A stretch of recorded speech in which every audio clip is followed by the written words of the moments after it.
오늘 보신 예레미야서 31장에는 한 가지 별명이 붙어 있습니다. 우리가 크게 보았을 때 예레미야서 30장부터 33장까지를 한 단위로 묶어서 위로의 책이라는 별명으로 부르곤 합니다. 그러면 왜 위로의 책이라는 별명이 붙게 되었을까요?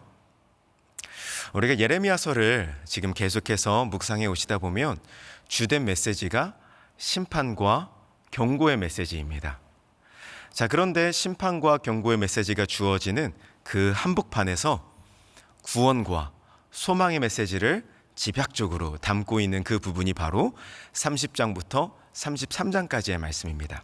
그래서 이 단위를 엮어서 위로의 책이라 라고 이렇게 말하곤 합니다. 그런데 위로의 책을 관통하고 있는 한 가지의 주제가 있습니다. 그 주제가 무엇이냐면 슈브, 돌아오리라, 돌아오게 하리라, 이런 이야기입니다. 히브리 말로 슈브라는 말은 문맥에 따라서는 돌아선다라는 말이 될 수도 있습니다. 자, 그러면 돌아섭니다. 어디로부터? 돌아섭니다. 자, 그럼 돌아선다는 말은 배반한다라는 의미가 되겠죠.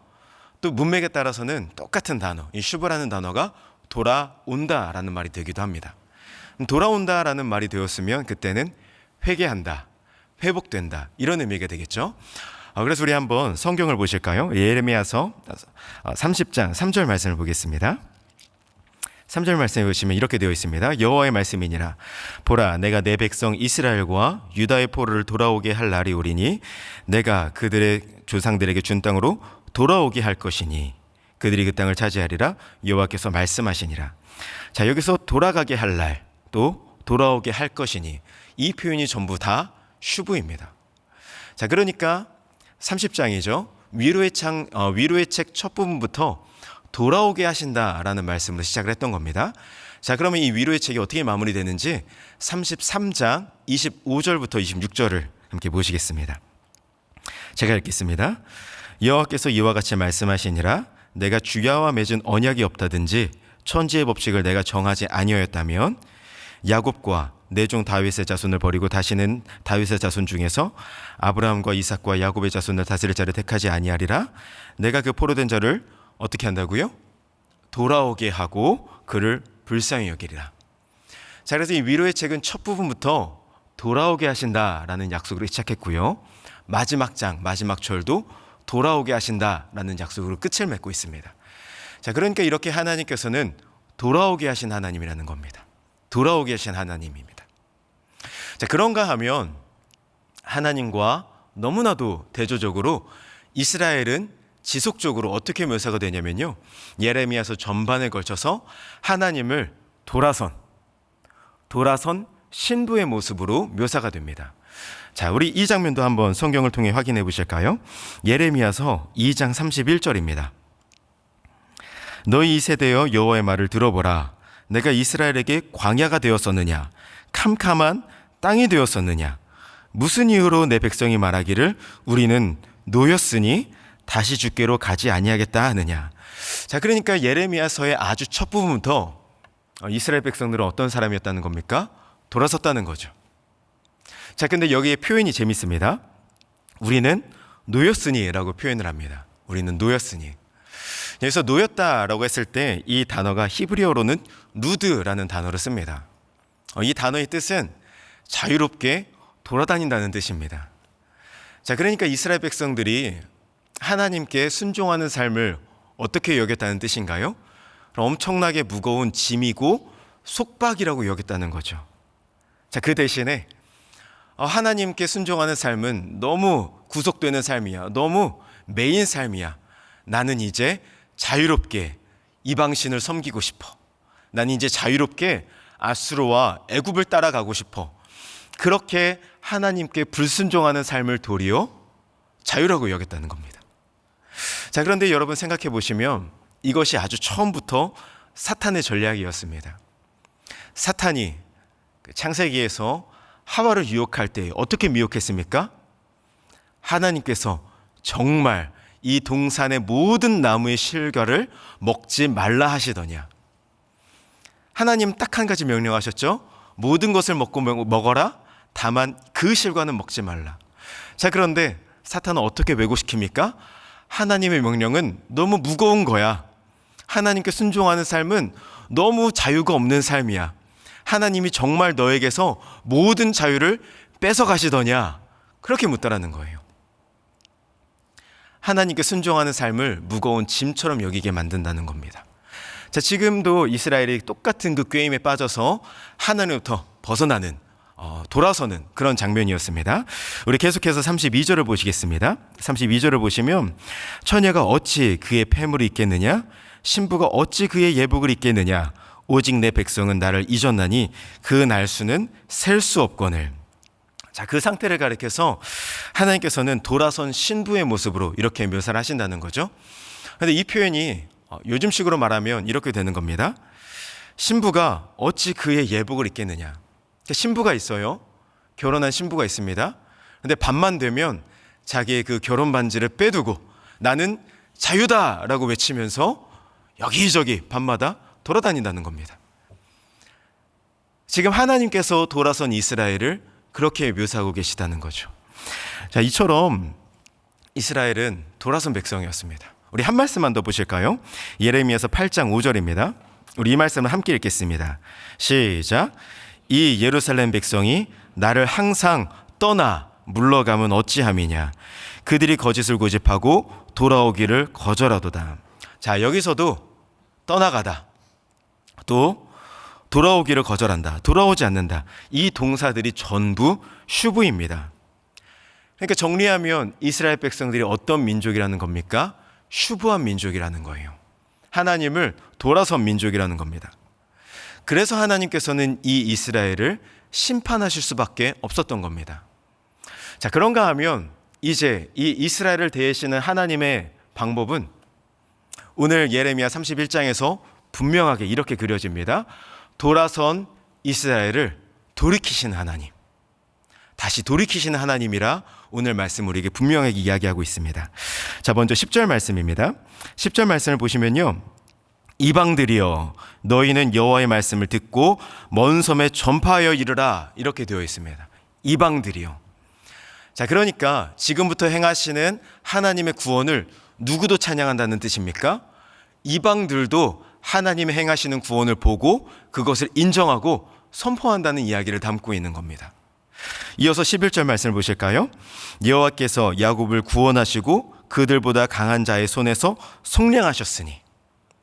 여기서 구원하신다, 또 속량하신다, 이 말들은 전부 출애굽을 배경에 두고 기록된 표현입니다. 자, 그러니까 하나님께서 이스라엘 백성들을 종되었던 곳에서 구출해내신다는 이야기입니다. 또 이스라엘 백성들이 여러 가지 물질적으로 약탈을 당했을 때 그 재물들을 다시 되찾아 주시는 분, 회복시켜 주시는 분이 누구라는 이야기입니까? 하나님이라는 이야기입니다. 이어서 12절부터 14절까지는 이제 하나님께서 베푸시는 잔치의 모습입니다. 하나님이 회복시키시고 잔치를 베풀어 주시는 그런 장면입니다. 12절 말씀 처음에 어떻게 시작합니까? 그들이 와서 시온의 높은 곳에서, 시온의 높은 곳은 성전을 이야기하는 겁니다. 그러니까 성전에서 베푸시는 하나님의 잔치의 모습이 이렇다는 거예요. 자, 찬송하며 여호와의 복, 곧 곡식과 새 포도주와 기름. 자, 여기 나와 있는 곡식, 또 새 포도주, 올리브유, 이런 것들은 전부 그 지역의 특산물들이었습니다. 그러니까 하나님께서 잔치를 베푸시는데 이런 지역의 특산물들로 가득히 베푸시고 채우시겠다는 이야기는 이스라엘의 잃어버렸던 물질적인 풍요를 회복시켜 주시겠다라는 약속입니다. 계속해서 보실까요? 그 심령은 물된 동산 같겠다라고 했습니다. 성경에서 물이라는 이미지는 영적인 부분과 아주 밀접하게 관계가 있는 표현이었습니다. 그러니까 하나님께서 이스라엘을 회복시키실 때 물질적인 회복만을 주실 뿐만 아니라 영적인 부분까지도 하나님께서 같이 주시겠다, 그 이야기죠. 자, 그런데 넘어가서 15절 말씀을 보실까요? 15절 말씀을 보시면 라마에서 슬퍼하며 통곡하는 소리가 들린다라고 했습니다. 라마에서. 그럼 라마는 어떤 곳이었을까요? 지리적으로 보시면 라마는 베냐민 지파에 속한 그런 땅이었습니다. 그런데 이 라마에서 곡하는 소리가 들린다고 했죠. 나중에 바벨론 그 군대가 유다 나라로 침공하게 됩니다. 그리고 유다의 백성들을 포로로 삼아서 바벨론으로 끌고 가게 되죠. 근데 그 거리가 매우 멀기 때문에 잠깐 들러서 거쳐갔던 곳이 바로 라마였습니다. 자, 그런데 이 라마에서 누구의 곡소리가 들린다고 했습니까? 라헬의 곡소리가 들린다고 했습니다. 라헬의 곡소리. 우리가 창세기 말씀을 보시면 라헬은 자식 때문에 참 한이 많은 여인이었죠. 자식을 갖지 못했습니다. 그래서 하나님 앞에 간구하고 참 많은 서러움이 있었습니다. 우여곡절 끝에 낳게 되었던 자식이 요셉과 베냐민을 낳게 되었습니다. 자, 그런데 나중에 요셉은 어떻게 되었나요? 애굽 땅으로 팔려가게 되죠. 라헬 입장에서는 생사도 알지 못하는 그런 상황이 되었습니다. 또 나중에 베냐민을 낳았을 때는 어떻게 되었습니까? 베냐민을 낳다가는 라헬이 그만 산고로 죽고 말았습니다. 이렇게 라헬은 자식 사연이 많은 여인이었던 거예요. 그 이후로 시간이 많이 흘렀습니다. 그러면 이제 라헬의 아들이었죠. 요셉. 이 요셉의 직계 후손이었던 에브라임과 므낫세 자손들은 지금 이 예레미야서가 기록될 즈음엔 어떻게 되었나요? 에브라임과 므낫세 자손들은 이미 진작에 아수르의 칼에 죽거나 뿔뿔이 이방 여러 곳으로 흩어진 상태였습니다. 자, 그러면 라헬의 남은 아들 베냐민은 어떻게 되었습니까? 이제 베냐민마저도 다른 유다 나라 백성들과 같이 바벨론으로 끌려가는 그 상황을 목전에 두고 있는 상황인 거예요. 근데 그 끌려가는 자리가 어디입니까? 베냐민 땅입니다. 라마. 베냐민 땅에서 베냐민 후손들이 끌려가는 거예요. 유다 후손들과 함께 끌려가는 거예요. 그러니까 라마에서 라헬의 곡소리가 들린다, 이렇게 표현이 되었던 겁니다.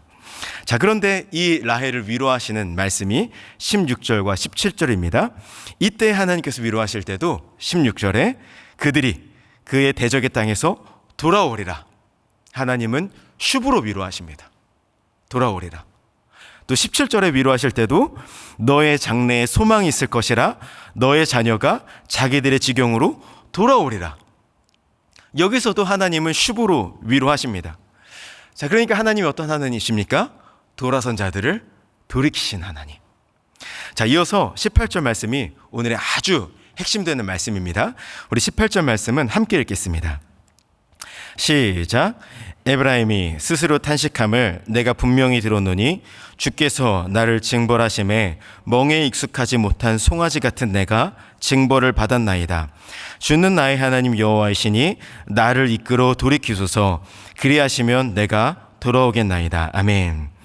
자, 여기서 먼저 징벌하셨다. 징벌하심에. 징벌이라는 표현은요, 원어로 야사르라는 표현을 쓰는데요.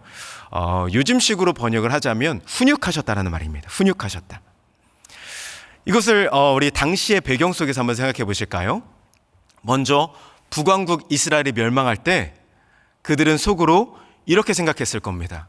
하나님이 우리를 버리셨나? 아니면 하나님께서 아수르보다 약하실까? 하나님을 오해했을 거예요. 이제 남왕국 유다마저 멸망하게 되었을 때 그들은 이제 하나님께서 다윗과 맺으셨던 그 영원한 언약을 잊으셨나? 우리를 버리셨나? 오해했을 겁니다.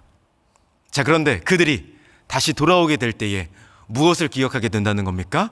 이게 하나님 우리 잊으신 것도 아니었고 버리신 것도 아니었고 우리를 향한 하나님의 훈육이었구나. 그렇게 고백하게 된다는 이야기입니다. 자, 그런데 이 훈육하게 되는 이때에 이것을 깨닫게 되었을 때에 아주 중요한 표현이 나옵니다.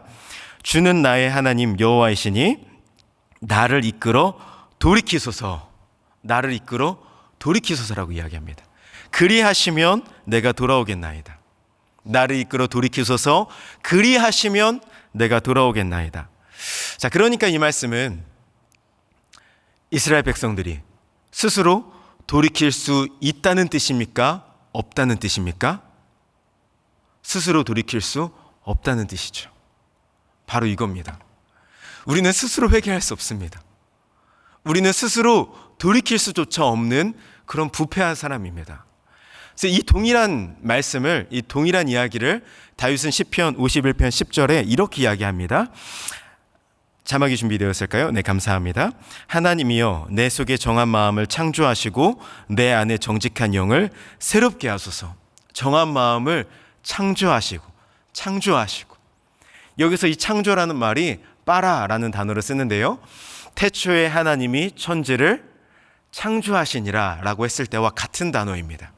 그러니까 무에서 유를 창조하신다는 뜻입니다.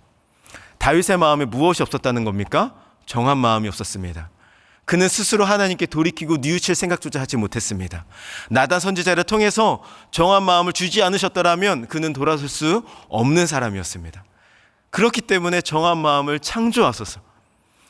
우리가 이런 사람입니다.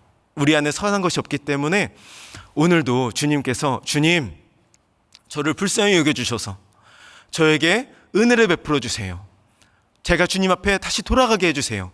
그 마음을 우리에게 허락해 주실 때에만 우리는 비로소 하나님께 돌이킬 수 있다는 이야기입니다. 회개는 전적인 하나님의 은혜입니다. 우리 마지막으로 21절과 22절 말씀을 마저 묵상하시고 우리 함께 기도하는 시간을 가지실까요? 21절입니다. 처녀 이스라엘아, 너 이정표를 세우며 편말을 만들고 큰 길, 곧 내가 전에 가던 길을 마음에 두고 돌아오라. 내 성읍들로 돌아오라. 하나님은 계속해서 돌아오라 말씀하십니다. 그런데 22절이 중요합니다. 돌아오라 명령하시는데 돌아오라 명령하시는 그 근거와 기초가 여기 있습니다. 우리 22절 말씀 함께 읽겠습니다. 시작. 반역한 딸아, 네가 어느 때까지 방황하겠느냐? 여호와가 새 일을 세상에 창조하였나니 곧 여자가 남자를 둘러싸리라. 자, 돌아오라 명령하시는 그 돌아오라 명령의 기초가 어디에 놓여 있습니까? 여호와가 새 일을 창조하였나니. 하나님께서 행하시는 새 일의 그 기초가 있습니다. 그런데 한번 우리 이 상황을 유심히 생각해 보세요. 예레미야서 31장 말씀은 분명히 약속의 말씀입니다. 나 여호와가 너희를 돌이키게 하겠다, 돌아오게 하겠다라는 약속의 말씀입니다. 자, 그런데 이 22절의 표현이 재밌죠? 자, 그러면 하나님께서 새 일을 창조할 것이니 라는 표현이 더 자연스러울 겁니다. 근데 하나님께서는 그렇게 말씀하지 않으셨죠? 창조하였나니, 완료형으로 이야기를 하십니다. 자, 그래서 히브리어 문법책을 찾아보면요, 히브리어에는 과거, 현재, 미래 같은 시제가 없다라고 되어 있습니다. 자, 그 대신 미완료 또는 완료형으로 표현한다고 되어 있는데요, 이 일이 계속 이루어지고 있어요. 아직 끝이 나지 않았습니다. 그러면 그 시점에 상관없이 미완료형을 쓴다고 합니다. 자, 그런데 그 일이 분명히 일어났어요. 아니면 일어날 것이 너무나도 확실해요. 그럴 때에는 그 일이 미래에 이루어질 일이라고 할지라도 완료형을 쓴다고 합니다. 그러니까 하나님 보시기엔 이미 끝났다는 거죠. 여기서 이 표현이 바로 그 표현입니다. 하나님께서 새 일을 하나님의 시점에서 보셨을 때 완료되었습니다. 그 일이 확실합니다. 창조하였기 때문에 돌아오라 명령하시는 겁니다. 자, 근데 어떤 일을 창조하셨습니까? 22절 자막 다시 한번 띄워주실 수 있으실까요? 22절 이 뒷부분에 보시면 새 일을 세상에 창조하였나니 곧 여자가 남자를 둘러싸리라. 자, 여기 말씀해 보시면 둘러싸리라. 먼저 예레미야서 전반에 걸쳐서 여자는 어떻게 누구를 나타내는 표현입니까? 돌아선 이스라엘을 나타내는 표현이었죠. 또 남자, 대장부, 이것은 신랑 되신 하나님을 나타내는 표현이었습니다. 자, 근데 여자가 남자를 둘러싸리라 라고 표현했습니다. 이 표현은 다시 말하면 돌아와서 와락 끌어안는다, 이 이야기입니다. 하나님께서 어떤 일을 확실히 정하셨습니까?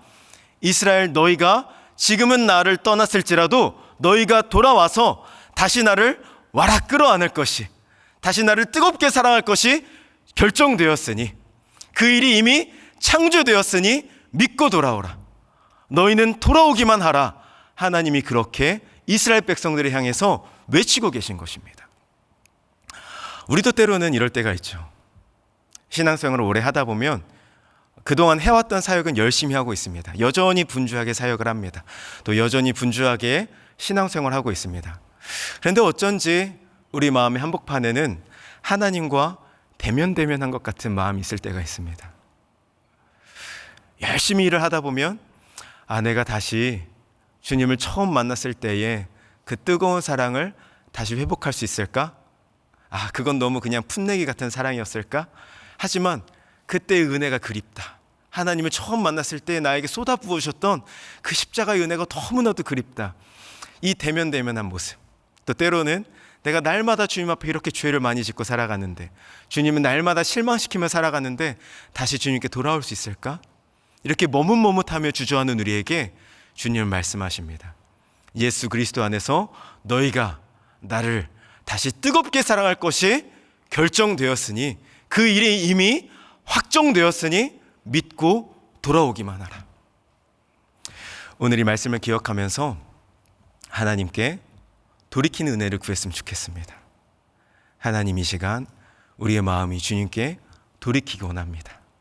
내 안에 정한 마음을 창조하셔서 우리를 불쌍히 여기셔서 다시 하나님을 뜨겁게 사랑할 수 있도록, 우리의 모든 선교와 사역이 주님을 향한 이 뜨거운 사랑의 고백이 되며 이 뜨거운 사랑의 확장이 될 수 있도록 우리의 마음을 새롭게 해주시옵소서. 우리 시간 이 은혜를 구하며 함께 기도하시고, 또 각자 가지고 나오신 기도 제목으로 자유롭게 기도하시겠습니다. 함께 기도하시겠습니다. 살아계신 아버지 하나님,